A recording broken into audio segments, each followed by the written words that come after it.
देखो ये क्वेश्चन दिया गया है, अच्छा क्वेश्चन है। F x equal to x square greatest integer 1/x², x not equal to 0 पर ये फंक्शन दिया गया है और 0 पर ये फंक्शन दिया गया है ना। X square greatest integer 1/x², x not equal to 0 and 0 if x equal to 0। देखो हमें 0 पर, 1 पर, -1 पर और 2 पर कंटिन्यूटी को चेक करना है। इन सारे पॉइंट्स पर हमें कंटिन्यूटी को चेक करना है। देखो ध्यान दो, जैसे अगर हम x इक्वल टू 1 पर कंटिन्यूटी को चेक करें तो क्या होगा। देखो x बराबर 1 पर y निकालो, क्या होगा। देखो 1 ग्रेटेस्ट इंटीजर 1/1, तो 1 ग्रेटेस्ट इंटीजर 1, आंसर 1।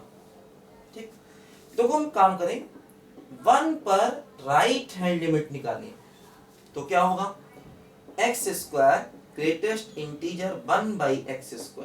देखो 1 पर निकालना चाहते हैं राइट हैंड लिमिट। देखो क्या हुआ, ये एक्स स्क्वायर। देखो इसको डिफाइन करो, 1 के आगे जाएंगे, जैसे ही 1 के आगे जाओगे क्या होगा, ये टर्म 1 से बड़ा होगा, तो पूरी वैल्यू 1 से छोटी हो जाएगी और उसका ग्रेटेस्ट इंटीजर 0 हो जाएगा, तो आंसर भी 0 हो जाएगा, है ना। अगर हम 1 के आगे जाएंगे तो एक्स स्क्वायर भी 1 से बड़ा होगा, तो ये 1 से बड़ा, ऊपर 1, तो पूरा का पूरा वैल्यू देखो 1 से छोटा और उसका ग्रेटेस्ट इंटीजर 0, आंसर 0। देखो अगर हम 1 के पीछे जाएंगे तो क्या होगा। देखो अगर हम 1 के पीछे जाएंगे तो एक्स स्क्वायर भी 1 से कम होगा, है ना। एक्स स्क्वायर की वैल्यू देखो 1 से कम होगी। जैसे क्या होता है, अगर हम एक्स स्क्वायर का ग्राफ देखें तो देखो एक्स स्क्वायर का ग्राफ ऐसे होता है। अगर हम 1 पॉइंट लेंगे तो 1 पर वैल्यू 1 होगी, लेकिन जैसे ही 1 के आगे जाएंगे तो वैल्यू भी 1 से ज्यादा, और 1 के पीछे जाएंगे तो वैल्यू 1 से कम। तो देखो क्या होगा, ये वैल्यू 1 से कम होगी, तो अब ये पूरी की पूरी वैल्यू 1 से ज्यादा होगी। अच्छा कितनी ज्यादा होगी ये नहीं कह सकते, है ना। ये वैल्यू 1 से ज्यादा होगी, कितनी ज्यादा होगी ये नहीं कह सकते, है ना। क्योंकि देखो जैसे हमने कहा कि 1 से पीछे गए, 1 से पीछे गए, जैसे मान लो मैंने कहा कि मैंने 0.9 ले लिया, ठीक। अब 0.9 का स्क्वायर करोगे तो 0.81 होगा, है। अब आपको निकालना है 1/x², है ना। 0.9 लिया तो 1/0.81, तो 100/81, है ना। तो लगभग देखो क्या होगा, ये 1 पॉइंट समथिंग होगा पूरा का पूरा टर्म, तो इसका ग्रेटेस्ट इंटीजर 1 लिखा जा सकता है, ध्यान दो, है ना।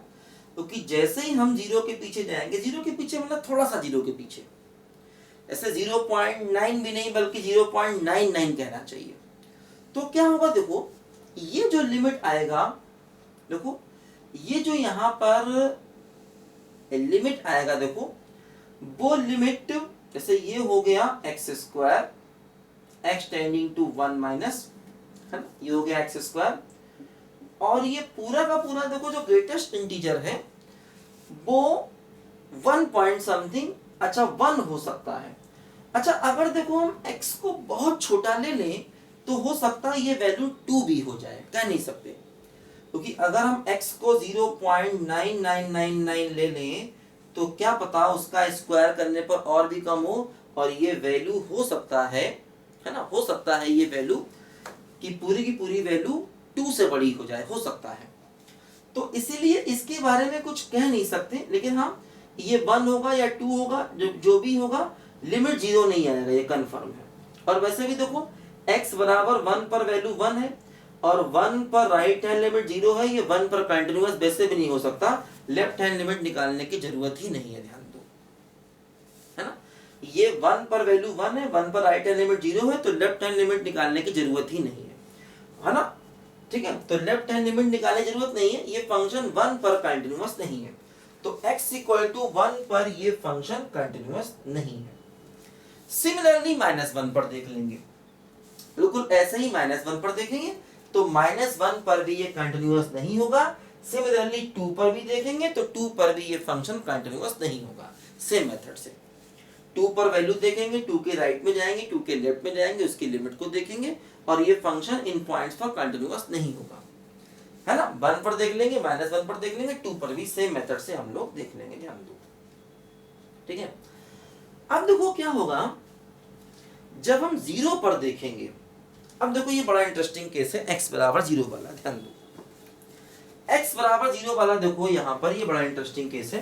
देखो क्या होगा अगर हम 0 पर देखें, देखो x बराबर 0 पर हमें जो फंक्शन की वैल्यू दी गई है, देखो वो 0 ही दी गई है, ध्यान दो। x बराबर 0 पर हमें फंक्शन की देखो वैल्यू 0 के बराबर दी गई है, ठीक। अब देखो 0 पर अगर हम राइट हैंड लिमिट निकालें तो क्या होगा, x square greatest integer 1/x², ठीक है, ऐसे हो। देखो ध्यान दो, अगर आप 0 पर राइट से जाओगे तो 1/x² इंफिनिटी के आसपास जाएगा, है ना। तो अब इंफिनिटी का ग्रेटेस्ट इंटीजर क्या होगा, बड़ी समस्या पड़ गई। इंफिनिटी का ग्रेटेस्ट इंटीजर क्या होगा पता नहीं, क्योंकि अगर आप x को 0 के राइट से ले जाओगे तो 1/x² इंफिनिटी के आसपास जाएगा। तो इंफिनिटी के आसपास जाने का मतलब उसका ग्रेटेस्ट इंटीजर इंफिनिटी हो सकता है, कुछ और भी हो सकता है। तो मतलब अब इसे किया कैसे जाए। अब देखो यहाँ ध्यान रखना, बहुत इंपॉर्टेंट सवाल है, इसलिए क्या होगा, limit x tending to 0 plus, देखो एक काम करें, इसको लिखें x minus fractional part of x, ऐसे करके, है ना। अब देखो यहां पर क्या होगा, ये जैसे ही हम लिमिट x टेंडिंग टू 0 करेंगे, देखो ये हो जाएगा 1 minus x² fractional part of x², ध्यान दो, ऐसे करके होगा।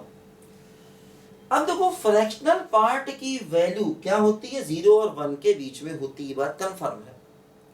फ्रैक्शनल पार्ट की देखो जो वैल्यू है वो देखो 0 और 1 के बीच में होती है, ये बात देखो कंफर्म है, ध्यान दो। फ्रैक्शनल पार्ट की वैल्यू देखो 0 और 1 के बीच में होती है ना। अब देखो यहां पर क्या होगा, पहले इस बात को लिखो, सब मुझे ध्यान से बताता हूं मैं आपको भी आगे। इसको लिखो जरा पहले जल्दी, कुछ मुझे मिटाना है इसमें।